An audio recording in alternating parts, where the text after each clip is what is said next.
Hello and welcome to episode 6 of the Ferrariist Podcast. I have, as always, Matthias to my right and Adrian to my left. Gentlemen, what's on your minds today? Actually, I'm going to answer what's on your minds today. Just off camera, Matthias asked me, what is an SF90 worth? Because he's just seen one on the street. And I said, I'm glad you asked. Let's talk about that. So we're going to do a little bit of a market update because I think what's happening with that car is quite interesting. Okay. But before we do that, I'm going to explain. We are smoking some hookah, and we have, what flavor do we have?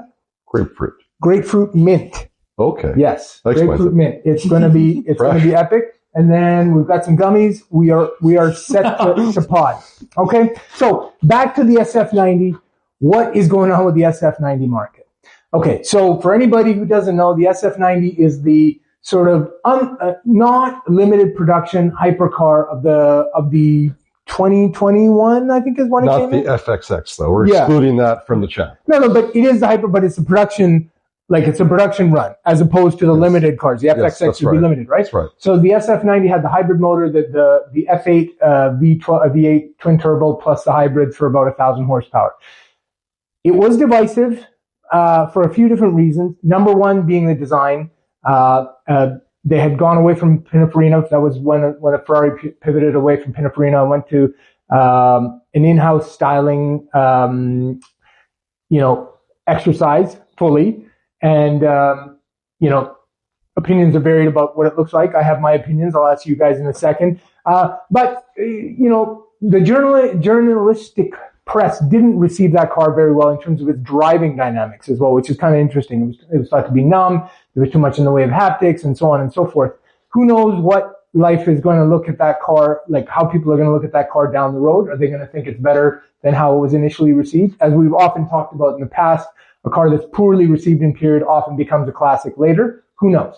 But what we do know is that these cars are bloody expensive to buy brand new. And then as soon as you take them off the lot, they depreciate like stones. Okay. This is I'm talking about, Mercedes S-Class level depreciation. 7 Series. Yeah. 7 Series. Worse.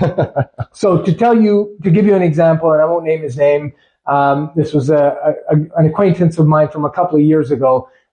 He had a beautiful 488 and he walked into the dealership and they said, "Hey man, I like your face. Come on over here. Come over to the corner. Don't let anybody else see you. Because I like your face, I'm going to give you the chance to buy this SF90. Okay? Don't tell anybody. Shh. Don't tell." So he's like, okay. And he was appropriately thrilled. He's like, wow, Ferrari's giving me the chance to buy this amazing car. They're like, okay. And you know what? I'm going to do you one better. I'm going to let you get the bespoke version, the custom version. Tailor-made. So he got flown to Italy. They got a butt implant for the carbon fiber. They wined him and dined him. And I think the build on this car was $1.2 million. Okay. This was 2021 at the height of COVID hysteria. And at that time, if you had taken delivery of that car when they offered it to you, you'd be making tons of money. They're like, just once, we want to make it perfect for you. So it's going to be like 2 years or 3 years to charge the battery. To deliver this car. And so I think the car was delivered last year, and I don't know, I've lost touch with that guy. But he was very excited at the time. The build was $1.2 million from what I recall. And that car, brand new with delivery miles right now, would be hard pressed to get $700,000. Well, what was the spec? What was the color? He was still speccing it when we were having this discussion, and he was very excited and he was asking me what I thought. And I thought, good luck to you. I hope it does what you want it to. Better be green on tan. Yeah, exactly. But the bespoke one is a lot more expensive. And the reality of it is when you look at the depreciation charts, we'll put in the show notes, the sharpest depreciation amongst all modern Ferraris, to my knowledge, is that car. So to answer your question, that car, which was a tailor-made one, was 1.2 retail, and I think it's worth probably $700,000 or $800,000 now. The entry on that car now, and retail for the entry level, the base coupe version, whatever, was like $600,000 or $700,000 US. Half that. And now it's, I've seen them trade in, I think, in the high threes. And I think the bottom isn't going to be much higher than a standard F8 because essentially that's what it is. And of course there are, hotted up versions and whatnot, but an interesting period. It kind of marks the inflection point from where any new Ferrari was gold and it was always going to be above MSRP for a long period of time. We've entered a new era where there is risk associated with buying these things. They're below MSRP. And it's not the car you would expect. You might expect that with the 296 or something run of the mill, but the SF90 is the special car, and yet it hasn't done interject one thing. Shmi 150 Tim, he's got all the bad ones right now. He's got a Pura Sangue, he's got a 296, he's got the SF90, and he ordered an SF90 Spider, double dose on SF90, and he bought the FXX, I mean. Yeah. So I think he built on the Spider idea, but he bought a Roma as well. And anyway, he just kind of went down that deep rabbit hole with Ferrari because, probably they liked his face, Yeah. Well, I mean, there was a lot of people, and there's been some recent postings on this particular issue where people who are YouTubers and so on, they leverage their profile to get these allocations, and then they would flip the allocations, and then they would create content and so on and so forth. And of course, all things that go up must come down, and now all those things are reversing, and people are finding themselves in negative equity situations with a lot of these cars that they were pretty leveraged to get in the first place. That's right. So it's an interesting situation, and I think SME specifically... he bought a 458 Speciale just to backpedal a little bit, because I think he realized he was going deep into SF90 territory. Well, I'll tell you, the Speciale probably was a great hedge, because that has done really well. But he just bought it recently, so he's kind of at the top of the market with that already. He's not going to probably grow as much as if you bought it new. Or Interesting. I think you should have bought a Speciale over an SF90 if you could have when the SF90 was absolutely. You think that the SF90 at its current price used is a good car? Or I've never driven like one. high nines. Is Have that you a driven car one? worth I have not. I have not sat in one. I've not driven one. Mm-hmm. But I will say this, that, driving a Ferrari is a special thing, but thinking about it and, appreciating the styling and just, being ingrained in your brain as achingly beautiful is a part of it. And if we're just talking about that component, that car does not occupy that space in my mind. Yeah. I think a standard F8 looks way better personally. 296.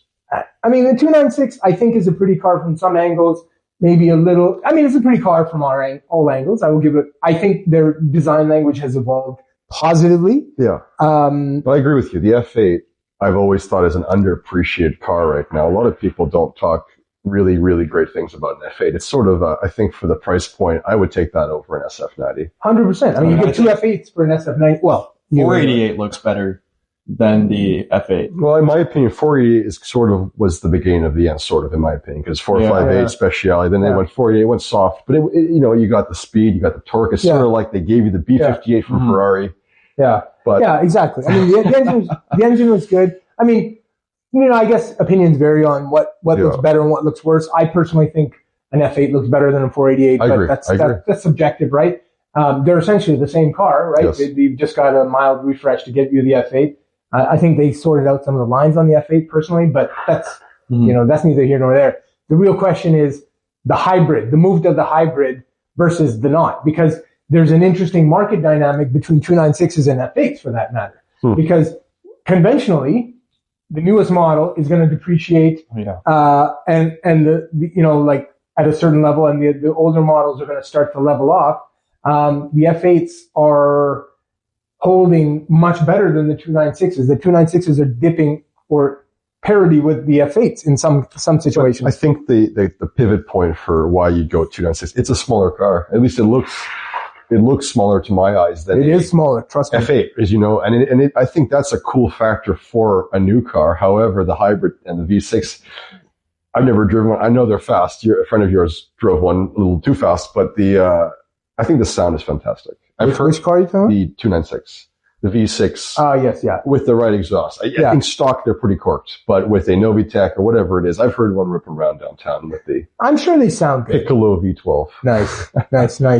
Are you talking about the 12-cylinder, or are you I'm talking V6 296, and they call it the Piccolo V12. Oh, because it's like a baby. I see. Like the Audi does, the TTRS 5-cylinder V10. Yeah, exactly.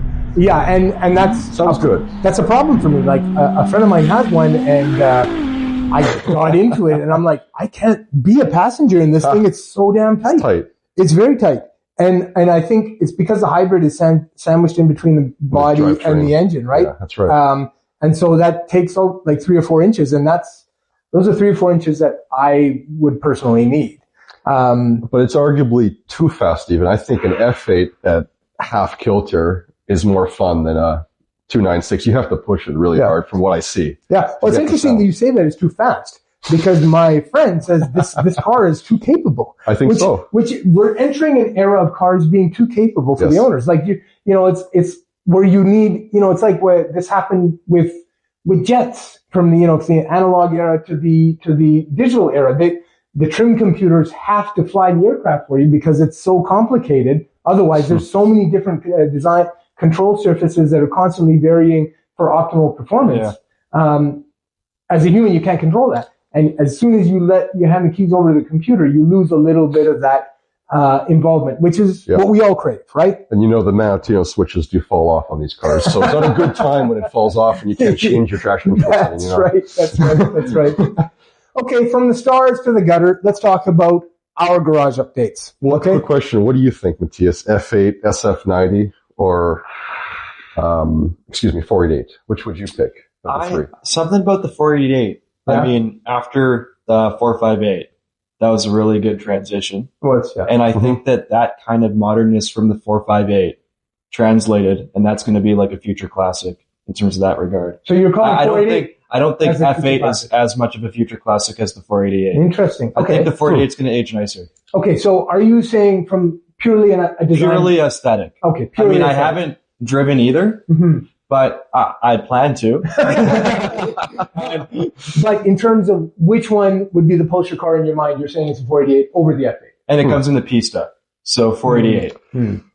Interesting. Well, so you like the Pista specifically? Yeah. Okay, because I always thought the Pista was a little funny with that big, huge, like ski jump. I like that. Yeah. I like that hole. Yeah, nice. The ski jump. I like that. There was this beautiful Pista that comes up every now and then. Every year or two, I see it come up. It's a salvage Pista. It's this emerald green with red interior. It is freaking gorgeous. Really? The spec on this thing is unbelievable. I don't know what the story of the salvage was, but it was like 50 cents on the dollar back in the day. Wow. And I even sent him, some soft inquiries like, would you take this? Would you take that? Yeah. And he was like, PFO. But that one in particular, it's up there for sure. But I mean, that's a hot take there. The 48 is going to be the new classic. Well, I think the name is cooler than the F8 because it's in a cooler lineage in my opinion, because you follow the 458. The rear end of the F8 doesn't really mesh with me. It's something looks kind of funny. Grand Theft Auto for you? Sorry? No, there's a GTA car my brother showed me. Like, it's not a Ferrari. Like, it looks like an F8, but maybe a little bit better. Interesting. Yeah, they did change it back quite a bit. Yeah. And the problem is that I think we're skirting around the obvious. Is in my view is that the 458 was the best of the 3 in terms of styling. Yeah, and it's really hard to improve on. I'm not going to say perfection, but in terms of, if like thinking back to the 458, I think the head-on rear view, front-on rear view is probably maybe the weakest angle of that car. The front nose, I think, is the weakest for me. Yeah? I like the speciale treatment to the front. I mean, I know Rob Ferretti from Super Speeders put on the poser bumpers and everything, and it looks like a speciale, but I know, I never liked the winglets in the front. The winglets are the shit. I love the winglets. Yes. Really? That's like the best part. Because, I mean, the beauty of those things is it's passive aero. There's no aileron, there's no this, there's not, they passively flex at speed. You know this, right? I didn't know that. So, they do flex because they crack eventually. Yeah, mine crack. That's how I know. So, no, the airflow is meant to push down. As it goes faster, it pushes down, the angle changes, and that's why they crack. But I thought that was such a cool thing. First, the first time you look at it, you're like, why does this thing have a mustache? Then you realize that there's functionality there without the complexity, which is what I really crazy. I think head on, I take the 612 over the 458. Yeah, crazy. That's crazy take. That's the hot take, right? That's the hot take. You need to clip that. Yeah. But here's what I think you're saying. I think you and I think the 3 of us are aligned in that way that we would prefer the unconventional, right? Sure. Because it makes it more interesting, right? Like, a friend of mine has a beautiful 458. But But it takes a lot more for that car to stand out because there's a few of them out there, right? True. Whereas the 612 being beaten by the ugly stick, if it's the only one around, it's still like striking because it kind of looks like, hey. You're the only silver one around. That's for sure. Well, no. I saw another silver one. Did you? There's a few. With a demonstrator plate. Yeah. Really? My buddy has one literally like 3 blocks from here. Bordeaux interior? No, his is actually really nice. His is like tobacco quilted diamond stitch. Oh, no. Well, I prefer the Daytona over the diamond stitch personally. Personally, I think we're still meaning to get together and sort of compare back to back. Like his is cool. The highest spec car I have ever seen. It's got carbon in places where carbon should not be. Tobacco cigar. Yeah, spec. It was commissioned by some captain of industry in like Dubai, right? Oh wow, Dubai spec, but with two-tone. Yeah, no, it's not that. What's that called again? Painted one color now. No, it's Cesante. Oh, it's a Cesante. No, you're talking about Cesante. No, I'm thinking, thinking the Mica. Yeah, you guys know how much I love. Well, that's true. It's I like that. That's a hot thing. 599 still. I still think of it actually. I think the blue with the yellow. I think it works. What about the yellow and the green? I still think it works. And you know what? Everyone said the same thing. The pictures didn't do it justice. Those cars looked so much fresher and better when they were in person. Yeah. That's what they all said. Well, so I didn't see it. Honestly, a car that is brand new, that has delivery miles, it's hard to make it look bad, you right? don't want to sit in that. Yeah. Like, what's it going to look like when it's got, I don't know, stains on it and, guy. Yeah. And some, roughed up leather. Then you're going to be like, okay. But I think I agree. Of those ones that we reviewed, I think the 599 looks good. Have you guys heard of the Dead Rapper Murciélago before? I've heard of this. I forget what the story is. So that's a quick one. There was a Murciélago that a gentleman purchased. I'm not sure if it was brand new, but maybe slightly secondhand. And he loved it so much that his girlfriend at the time, when he was shot to death, put him in the car, like, eyes open, looking out the car with his hand on the shifter, his hand on the wheel. It's a manual? It was a thick. It was a manual. It was a 3LP. Okay. But he sat in the car for 3 days. And this really... So he rotted in the car? No, he didn't rot in the car. They put him in it for the funeral. And they brought the car, and there's pictures on the internet of this. I mean, post the pictures if you want. But it really hurt to resell this car. And this car had changed hands, I think, 20 times because everyone knew the car. But see, that's exactly the car that I would buy. This is the car you would buy. And just so you know, it was Mecum spec. It was yellow with a red and yellow interior. It was Ronald McDonald spec. And that made it not better for its, case. But the blood stains. I mean, there's that. They swapped the interior out. Did he get shot in the car? No, he didn't get shot in the car. But his girlfriend said she knew how much she loved the Mercy. He said, if anything happens to me, I want to be in this car. So they put him in the car. But see, that's true love. She understood it. I think she understood it. Clearly, she got it. But the car, it changed. Anyway, they changed the color. They changed the interior. They did everything. So it's not even the same car anymore. But pre-LP manual. The VIN is the same. It's hard to screw that up, right? True. And those cars are going up. Yeah, 100%. That's why I keep looking. Like, in fact, there was one in Japan recently. Pre-LP car, yes, black with red interior, nice, and the old, like, I don't know, the first gen kind of weird looking wheels. They look like iron crosses to me. I don't know what the thing is. Yeah. Anyways, that should be a 200 car all day in Japan. Yeah. It brought 300 just 2 days ago, and I was like asking my guy, I was like, how the hell did this bring so much money? He goes, look, everybody wants a unmodified car because Mercy owners, they tend to be more flamboyant, shall we say, than the Ferrari equivalents. That's right. Rightly or wrongly, I think that seems to be true. And as a result, they'll modify it. They'll go 2-wheel drive conversion. They'll put on big spoilers. They'll paint the lug nuts. Yeah, they'll paint the lug nuts with the cone. Yeah, and apparently the market is really rewarding unmodified examples. Mm-hmm. But again, see, this brings up an interesting debate because conventionally, and this is something that's all over the forums. I'm sort of active in some forums about this particular issue. What does gated manualizing a Ferrari do to its value? And interestingly, there's been some pretty strong results recently on Bring a Trailer and Cars and Bids for converted manual cars. Yes. 430 specifically. Yes. And I think people, it's just a different type of buyer, right? If you go out there and you get an AMG Mercedes Black Series and you convert that into manual, That's a big question, right? Because right. you're alienating one buyer to bring in another buyer. That's right. But I think when you manualize this sort of a car, we're all buyers. Yeah, everyone's a buyer, right? So that's a good point. I always thought that the manual conversion was a big no-no for a while. I really thought that, until before you met me or after? Before I drove your cars, and of course it was a good time. After you knew me, but before you drove the cars. Before I drove the cars, but I'd seen so much on the internet, right? I thought, you really don't know what's supposed to be like for OEM, but you've owned a real gated 430, and when you told me this car drives identical to a real one, I mean, identical, case closed. And I think it drives fantastic. Yeah, it absolutely take this over an F1 all day long. All day long. 100%. I mean, I have 2 or 3 friends that have F1 versions of this car, and they are all in various stages of either pre-contemplation, contemplation, or execution of a manual swap. Once the pump goes, that's case closed. Well, exactly. And I think that's at everyone's party line. I'm just going to wait for the F1 to die. That's right. Or I'm going to wait for the clutch to burn out. I'm just going to leave it in reverse on a hill for about 5 minutes, and that's going to fix it. Speaking of that, I didn't know this until a few days ago, but apparently on F430s, you can actually burn the clutch up to 150% on the computer. Really? Yeah, this is what Dan from Normal Guy said. He had an F430 that needed everything. Yeah. He's going to do the tranny swap as well. But the clutch, he said he's never seen it go to 150% wear.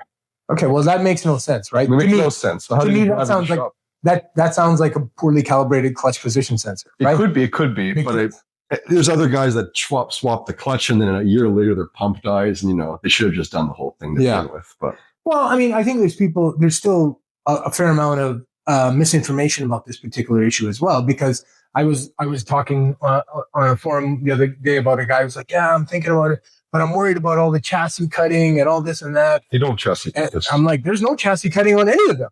599 maybe. No chassis cutting. DD's cross brace was cut. I don't know. I don't want to spill any internet stuff here. I don't want to get sued, but no, I can tell you from personal experience on my 599, there was no chassis cutting. Period.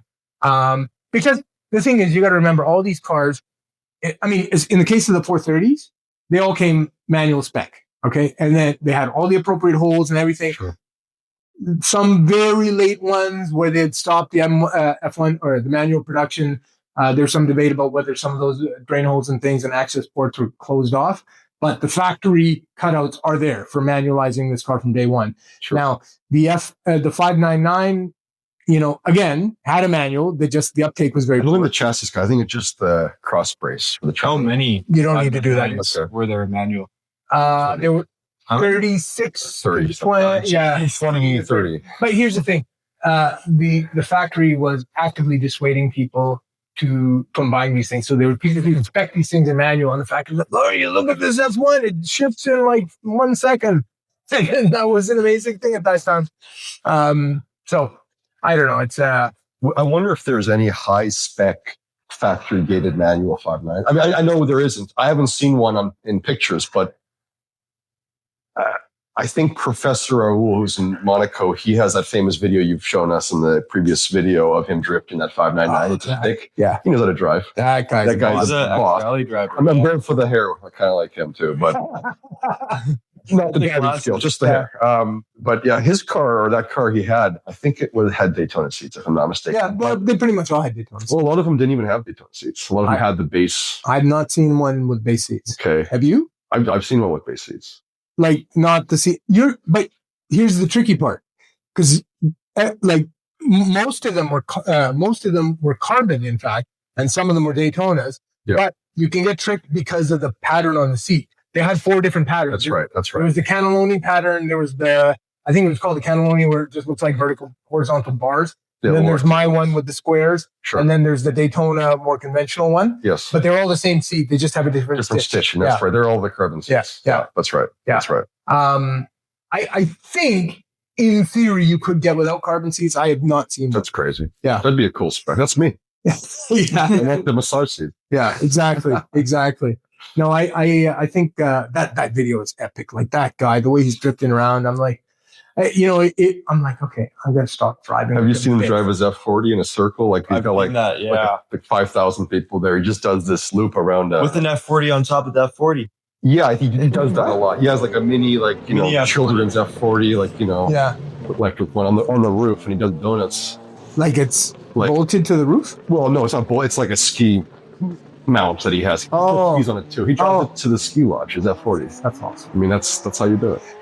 To be that rich and give 0 Fs, man, that is the... But the Red Bull video is the best one. The one, Red Bull Japan, I think. They took an F40 up the mountain. They put chains on it. And the guy actually camped out next to the F40. I've seen that one. It's a cool video. Yeah. That's cool. That's cool. I mean, I feel like when it gets to that level, that starts to feel a bit more staged than realistic, right? It's a little less cool. Yeah. But seeing that guy just beat the crap out of his 599, just around some random roundabout, that has that ring of authenticity that I'm like, because ultimately this is all voyeurism, right? We are watching people do things that we'd like to do but don't have the opportunity or the inclination, right? And I mean, I don't feel like I had the inclination, but I could probably find the opportunity, but I just find the balls to do it, right? So when I watch this guy doing something, I'm like, man, that is cool. But he's got mechanical facility, because I know DDE, they've broken like 3 drive shafts on their 599. Really? Dave specifically, because he'd clutch dump it, and if you just don't have that sympathy, you can really break stuff pretty quick. Or if you don't care, or if you're, right? If your goal is other than to enjoy your car, but, or to maybe have, I mean, there are all kinds of motivations on the internet, right? Yeah, that's right. I've not seen the video, but I think that's cool. I think that's cool to use your car the way it's cool to you. Yeah, definitely. And if in the process you break a few drive shafts, all the power to you. I think that's fucking awesome. But yeah, anyway.